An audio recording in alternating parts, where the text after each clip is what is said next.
स्वामी, मेरे विनायक को कहीं मत भेजिए स्वामी। मैंने तो भले भांति इसका दुलार भी नहीं किया है। मैं इसे अपने से दूर नहीं कर सकती स्वामी। पुत्र, तुम गए तो वापस लौटकर नहीं आ सकोगे। ये जानकर तुम्हें भेजना मेरे लिए भी अत्यंत कठिन होगा, किंतु अपना हृदय कठोर कर हमें ऐसा करना ही होगा। हमारा स्वार्थ छोटा है, किंतु तुम्हारा कर्तव्य बड़ा है, और कर्तव्य के आगे स्वार्थ को झुकना ही होगा। यही उचित है। प्रिय, आप अपनी ममता का विचार कर उसे यहाँ से जाने नहीं दे रही हैं, किंतु उस माँ का भी तो विचार कीजिए जिसे आपके पुत्र की आवश्यकता आपसे भी कहीं अधिक है। स्वामी, ये आप क्या कह रही हैं? मेरे पुत्र की माता, मेरे विनायक की आवश्यकता भला मुझसे अधिक और किसे हो सकती है? माता भूमि, माता भूमि, माता भूमि, जो हमें अन्न, जल और वायु प्रदान करती हैं। उनकी कितनी संतानों को नरांतक और देवांतक ने आतंकित किया हुआ है, किंतु अब तो सभी धामों में सर्वोच्च प्रभु महादेव की प्रिय काशी नगरी पर भी दुष्टों का प्रकोप छाने वाला है। तो देवी, काशी नगरी और धर्म की रक्षा के लिए आपको अपने पुत्र को भेजने में संकोच नहीं होना चाहिए। जो इस धरा के, धर्म के और आपके पुत्रों के शत्रु हैं, उन नरांतक और देवांतक का वध करने के लिए आप अपने पुत्र विनायक को हर्ष से भेजिए। यही एक माता का धर्म है। यदि विनायक ने अपना कर्तव्य नहीं निभाया तो उसके अवतार लेने का उद्देश्य पूर्ण नहीं हो पाएगा और प्रभु का अवतार निरर्थक हो जाएगा। क्या आप पुत्र विनायक को विफल होते देख सकेंगी?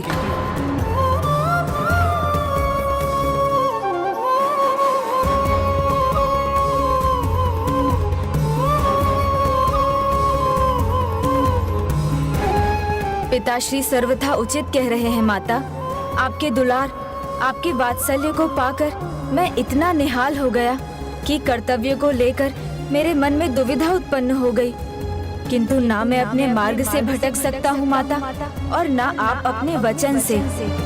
मुझे जाने की अनुमति दीजिए माता। आपकी आज्ञा नहीं होगी तो मैं भला कैसे जा सकूंगा? हाँ पुत्र, मैं भी तुम पर दोष लगते हुए नहीं देख सकती। फिर इसके लिए चाहे मुझे कितना ही कष्ट क्यों न सहन करना पड़े, मैं तुम्हें नहीं रोक सकती पुत्र। किंतु पुत्र, जिस प्रकार प्रभु श्री महागणाधिपति जी ने मुझसे वचन लिया था, मैं भी तुमसे एक वचन चाहती हूँ।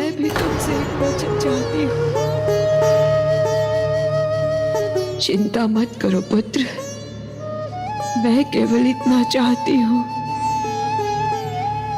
कि जब तुम्हारे अवतार का प्रयोजन पूर्ण हो जाए, बस एक बार अपनी माता से भेंट करने अवश्य आना पुत्र।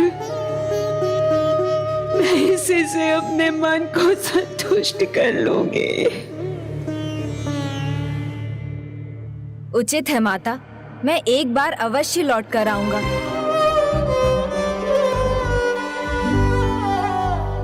नहीं पुत्र, ये भेंट मैं तुमसे तब लूंगी जब तुम मुझसे भेंट करने के लिए आओगे।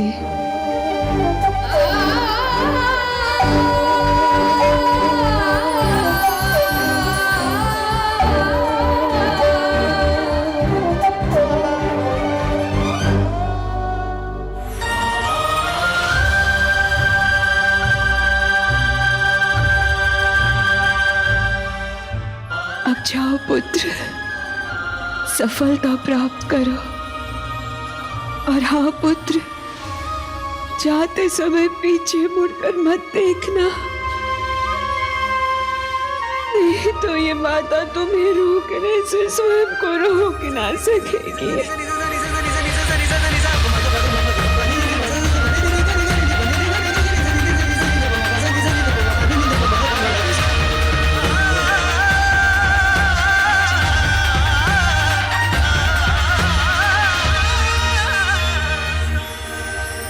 कैसी लिखी विदाई विधि में कहो विधाता, सजल विलोचन देख रही है पुत्र को माता। माँ सुत को जाते देखे चक्षु धो धो के, पुत्र भी मुड़ना चाहे किंतु मन को रोके। पुत्र विदाई से मन आकुल है, माँ और पुत्र दोनों ही व्याकुल है। माँ और पुत्र चलिए राजन। दोनों ही व्याकुल है।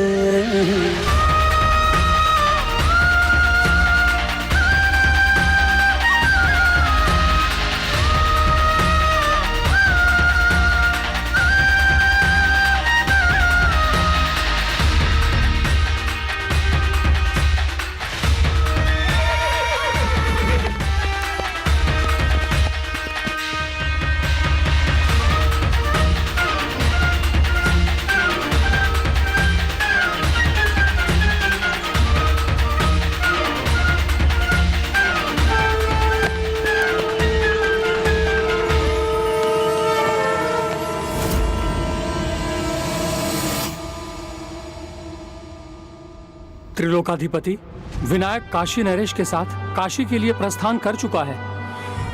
काशी नरेश, स्वर्गाधिपति का इतना बड़ा अपमान! हमसे सुरक्षित होने के लिए तुमने उस तुच्छ बालक की सहायता ली है। तो ठीक है, इसका परिणाम केवल तुम्हें ही नहीं, उस बालक को भी भुगतना होगा। तुम दोनों का अंत कर दूंगा। भ्राताश्री, मुझे तो समझ ही नहीं आता, जब जब उस बालक का नाम आता है तब तब इतने क्रुद्ध क्यों हो जाते हैं आप? सारा का सारा धैर्य खो बैठते हैं। लगता है आप भूल जाते हैं कि दुष्टता में भी धैर्य की आवश्यकता होती है। शब्दों का जाल मत बुनिए भ्राता नारायण तक, जो कहना है स्पष्टता से कहिए। ये किया ना आपने उचित प्रश्न। यदि राजा ही युद्ध में सर्वप्रथम जाएगा तो योद्धा क्या करेंगे? उचित कहा भ्राता। अपने सर्वाधिक शक्तिशाली भयंकर योद्धाओं को भेजो, जिससे वो दोनों कदापि काशी ना पहुंच सके। चिंता मत कीजिए भ्राता देवांतक, भयंकर योद्धा ही जाएंगे जो हमारे शत्रुओं को भयंकर मृत्यु देंगे।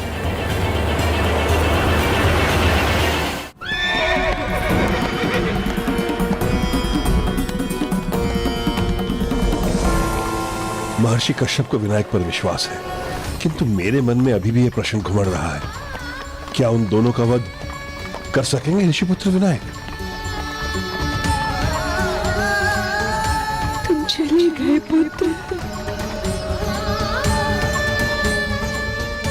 एक बार अपनी माँ की तरफ मुड़कर देख तो लेते। तुम्हारे बिना इस माँ का जीवन शून्य हो गया है पुत्र, शून्य हो गया है।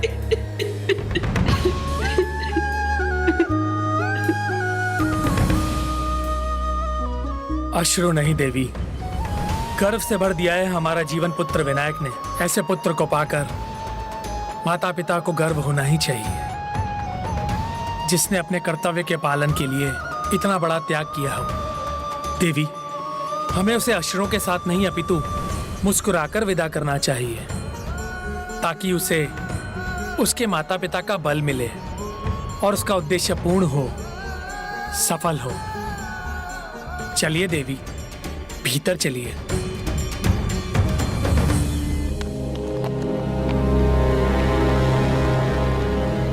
एक बालक भला कभी अपनी माता पिता से दूर होकर शांत चित्त रह सकता है?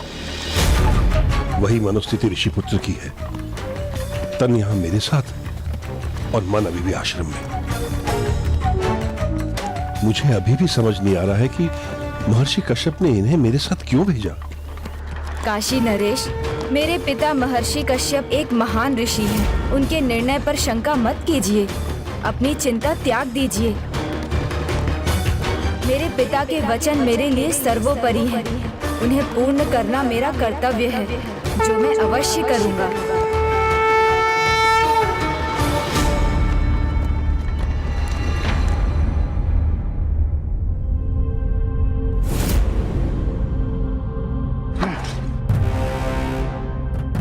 किसे भेजोगे तुम विराता नारायण तक?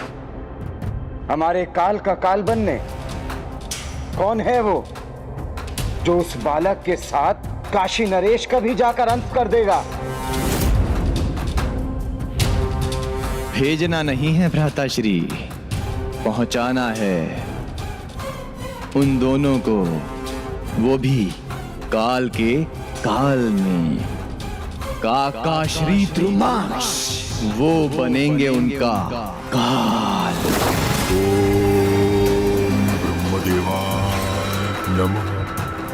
ये कैसी मूर्खतापूर्ण बात कर रहे हो भ्राता? काका श्री धूम्राक्ष करेंगे उसका अंत? तुम भूल गए हो क्या? वो अपने तप में लीन है, हमारी सुरक्षा सुनिश्चित करने के लिए। आकाशवाणी ने संकट की सूचना दी, तुम्हारे काल ने जन्म ले लिया है। काका श्री, आप कैसी बात कर रहे हैं? कदाचित आप भूल गए हैं, आपका देवांतर सर्वशक्तिशाली है, मुझे कोई परास्त नहीं कर सकता। तुम्हारे पराक्रम और बल पर शंका नहीं है मुझे, किंतु मैं इस आकाशवाणी की उपेक्षा भी नहीं कर सकता। इसलिए मैंने निश्चय किया है कि ब्रह्मदेव का कठोर तप करूंगा और ऐसा अस्त्र प्राप्त करूंगा उनसे जो मुझे अजय बना दे, और तुम्हारा कवच बन तुम्हारे काल का काल बन जाऊं। भूला नहीं हूं भ्राताश्री, किंतु अवसर का उचित लाभ उठाना भली भांति जानता हूं। काकाश्री का तप अपने चरम पर है, और जैसे ही काकाश्री को वरदान प्राप्त होगा, विनायक उनके सामने होगा। क्यों, कैसी लगी मेरी योजना? किंतु यदि विनायक काकाश्री के वरदान मिलने से पूर्व ही उनके सामने आ गए तो? हमारा कार्य तब भी अवश्य संपन्न होगा भ्राताश्री, क्योंकि काकाश्री के क्रोध के साथ साथ उनका बल भी बढ़ता जाता है, और उस बालक ने उनके तप में कोई भी बाधा डाली तो उनका क्रोध उत्पन्न होगा, और उस क्रोधाग्नि में वो दोनों भस्म।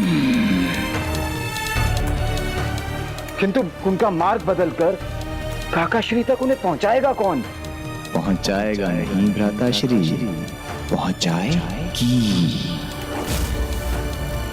काकी जरिम्भा।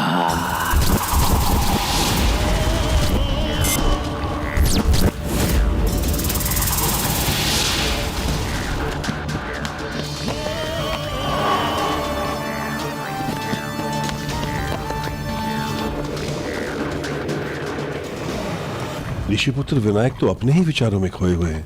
आशा है जब आवश्यकता होगी तो ये अपने सामर्थ्य का परिचय भी दे सकेंगे।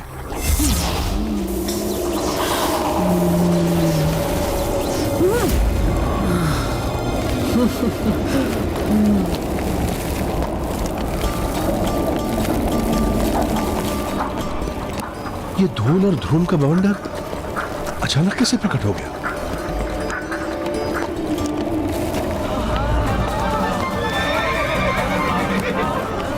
देखिए विनायक, ये बवंडर स्वाभाविक नहीं है, ये मायावी लग रहा है। कुछ कीजिए विनायक, इस बवंडर को रोकिए।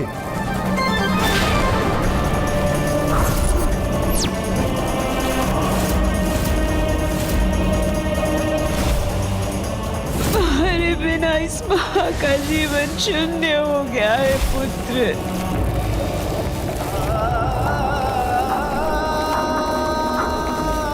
अब अचानक इस बालक को क्या हो गया? विनायक, हमारी रक्षा आपके हाथों में है। मुझे तो लगता है ये कोई आसुरी शक्ति है जो घात लगाए हमारी प्रतीक्षा में थी। प्रतीक्षा? हाँ सत्य है, माता तो अभी से मेरी प्रतीक्षा कर रही होंगी। देवी, आप स्वयं को पीड़ा देकर कदाचित अपने पुत्र को भी पीड़ा दे रही हैं। ऐसा मत कीजिए देवी, चलिए भीतर चलकर विश्राम कीजिए।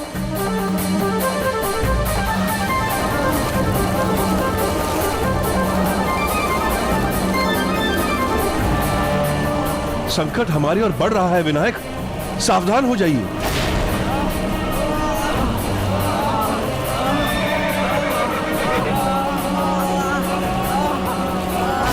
अब विनायक कुछ नहीं करेंगे तो मुझे ही संकट का सामना करना होगा।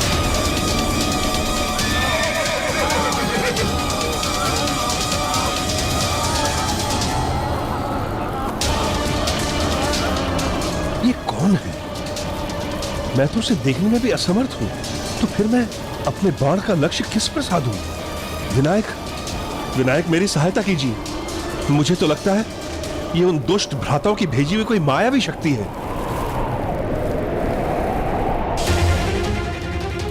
वायु का ये शीतल स्पर्श, अर्थात काकी जृंभा ने अपना कार्य आरंभ कर दिया है। तुम जो भी हो, मैं अपने बाणों की बौछार से रोक दूंगा तुम्हें।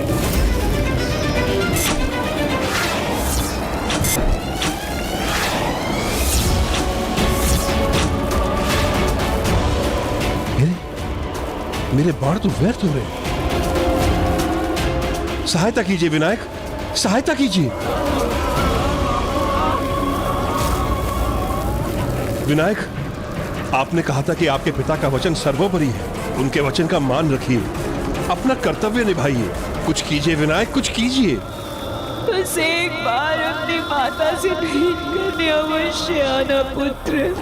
देवी, हमने पुत्र विनायक को उसके अवतार का उद्देश्य पूर्ण करने और उसे उसका कर्तव्य निभाने के लिए ही तो भेजा है ना। जैसे ही उसका कर्तव्य पूर्ण हो जाएगा, वो पुनः आपके पास लौट आएगा देवी। किंतु उसे जाना तो होगा ना, वो मेरे पास रुकेगा तो नहीं ना, जाना ही होगा।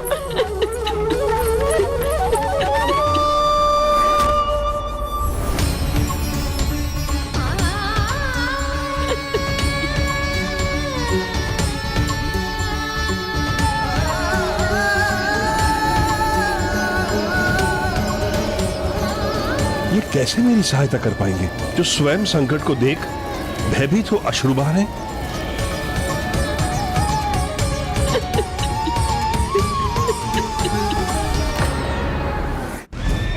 विनायक, अभी तो मैं अपना धनुष भी उठाने में असमर्थ हूं। कुछ कीजिए विनायक, वरना ये बवंडर हमें उड़ा कर ले जाएगा।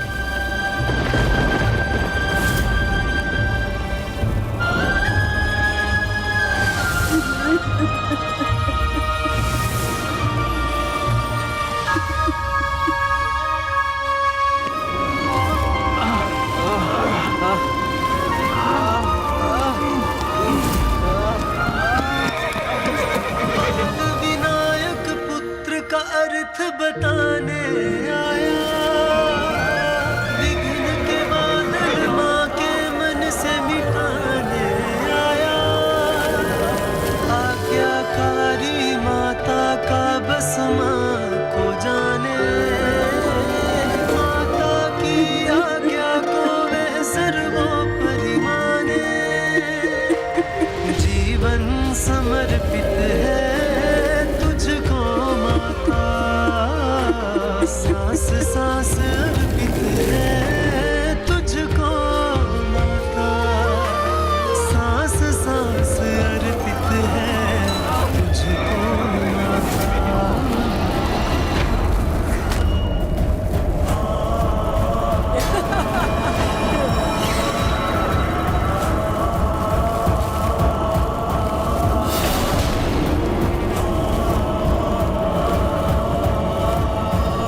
कदाचित आपका कर्तव्य आपके लिए निरर्थक है, उसके प्रति आपकी कोई निष्ठा नहीं।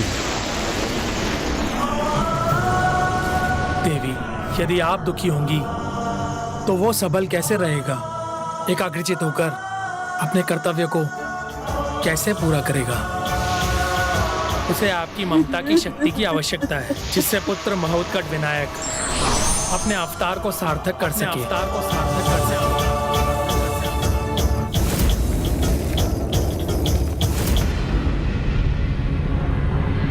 नहीं पुत्र, मेरे कारण तुम दुर्बल नहीं बनोगे। ये वचन देती हूं मैं।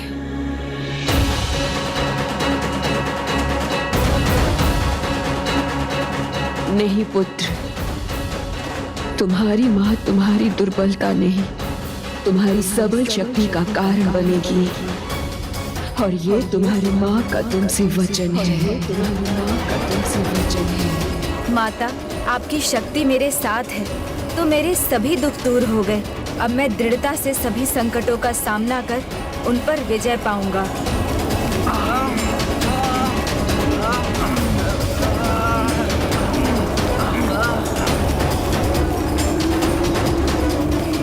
बवंडर और प्रचंड हो रहा है, किंतु आश्चर्य, विनायक अब भयभीत नहीं। पुत्र, तुम्हें शीघ्र ही अपनी माता से भेंट करने आना है ना?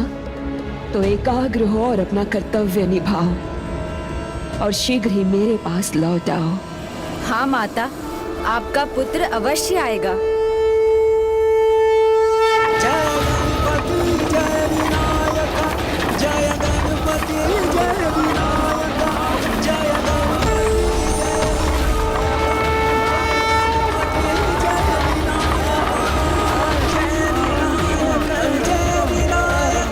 तो ये मायाविनी है इस बवंडर का कारण।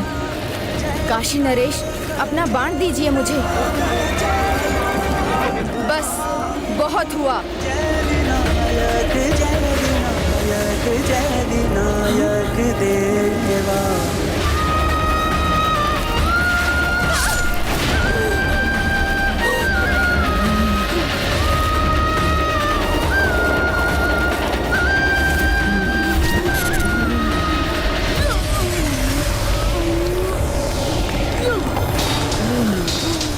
जिह्वा की क्रोधाग्नि को प्रज्वलित कर, तुमने ठीक नहीं किया बालक। तुम्हें अपना मार्ग बदलना ही होगा। तुम्हें वहां जाना ही होगा जहां तुम्हारा काल स्वामी धूम्राक्ष तुम्हारा अंत करेंगे।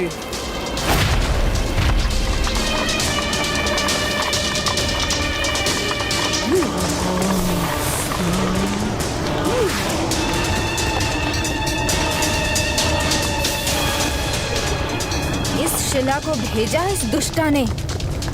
विनायक, कुछ कीजिए, इसे रोकिए। काशी नरेश, इस शिला का लक्ष्य ना मैं हूँ ना आप। अर्थात ये आसुरी हमें आहत नहीं करना चाहती, बस हमें हमारी दिशा बदलने पर विवश करना चाहती है, हमें कहीं भेजना चाहती है। मुझे तो सिर्फ ये शिला दिखाई दे रही है। आप इसे रोकने का कोई उपाय कीजिए।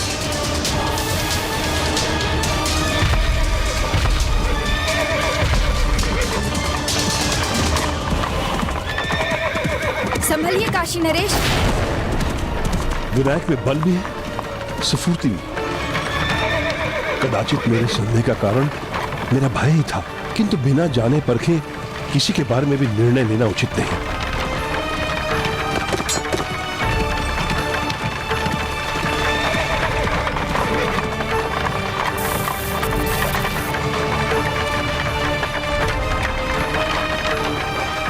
विनायक, हमारा रथ खाई की ओर बढ़ रहा है। इसे रोकिए विनायक, इसे रोकिए। रथ को गिरने दीजिए काशी नरेश।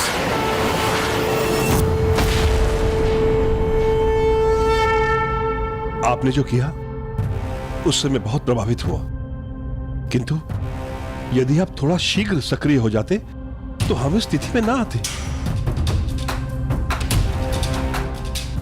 अब आप इधर उधर किसे ढूंढ रहे हैं विनायक? और आपने किस आसुरी शक्ति की बात की थी? क्या बवंडर में आपने किसी को देखा था? देखा था, और वो हमें यहाँ देखना चाहती थी। यही हमारी प्रतीक्षा में थी, किंतु क्यों? ओम ब्रह्मदेवाय नमः। ये किसका मंत्रोच्चारण है? कौन यहाँ तपस्या कर रहा है? ओम ब्रह्मदेवाय नमः। ध्रुवाक्ष है ये, नरांतक और देवांतक का काका। ये विशालकाय ही नहीं, अपितु अपने पिछले वरदानों के कारण अत्यंत शक्तिशाली है। ओम ब्रह्मदेवाय धूम्राक्ष। वत्स, तुम्हारी तपस्या पूर्ण हुई। मैं तुम्हारी तपस्या से बहुत प्रसन्न हूँ। अब तुम्हारे वरदान मांगने का समय आ गया है। मांगो। तो उचित है, मेरे लिए कोई ऐसा दिव्य अस्त्र उत्पन्न कीजिए जो मेरे हाथों में आते ही मुझे सदैव के लिए अजय कर दे।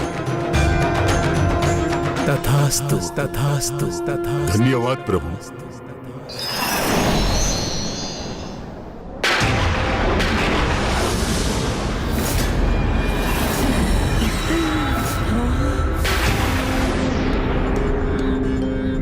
इस दुष्ट को यह अस्त्र प्राप्त नहीं होना चाहिए। ये दिव्य अस्त्र इसके हाथ में आते ही ये अजय हो जाएगा।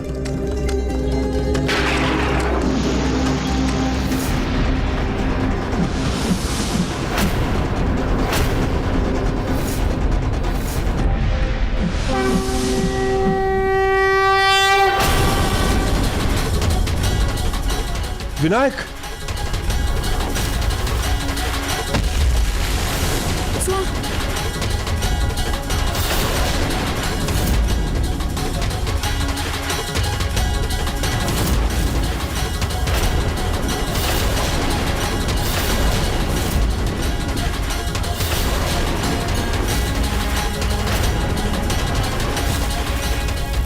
ये संयोग अद्भुत है। एक और दिव्य अस्त्र मेरे हाथों में आ रहा है और दूसरी ओर उस दिव्य अस्त्र को अपने रक्त से तृप्त करने शत्रु स्वयं सामने खड़ा है। ये क्या किया आपने विनायक? आपने तो हमारा संकट बढ़ा दिया। हाँ, तुमने सत्य कहा। शत्रु, ध्यान से देख लो मुझे। मैं ही हूँ तुम्हारे पापी, अधर्मी, नरांतक देवांतक का काल। कौन किसका काल है ये अभी ज्ञात हो जाएगा। ये क्या कर दिया विनायक आपने? उसे चुनौती दे डाली। अब क्या होगा? होगा क्या? ये दिव्य अस्त्र इसके हाथों में आएगा ही नहीं। ये मेरी माता की दी हुई पोटली है। इसे संभाल कर रखिए काशी नरेश। शेष मुझ पर छोड़ दीजिए।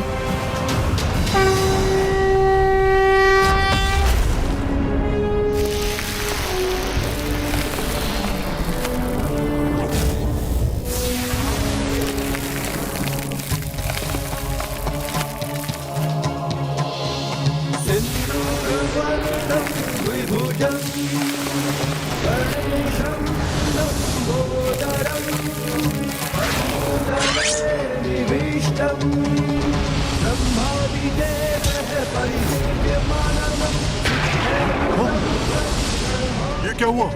मेरा अस्त्र कहाँ गया?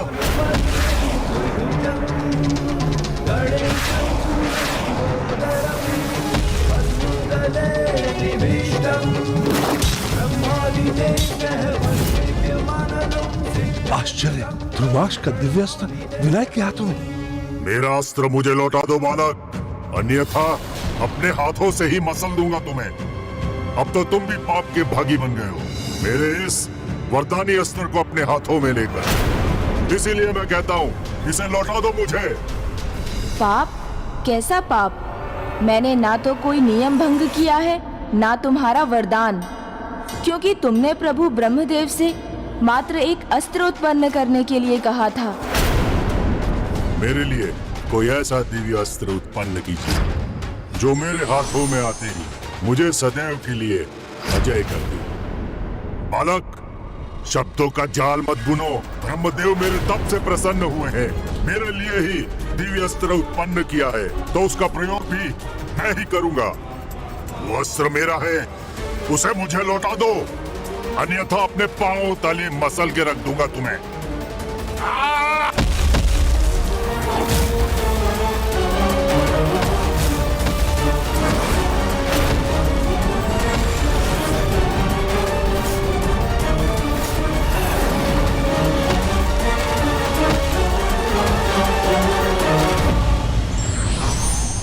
वही प्रेम श्रेष्ठ है जो व्यक्ति को दुर्बल नहीं वरन शक्तिशाली बनाए और कर्तव्य पथ पर अग्रसर होने को प्रेरित करे।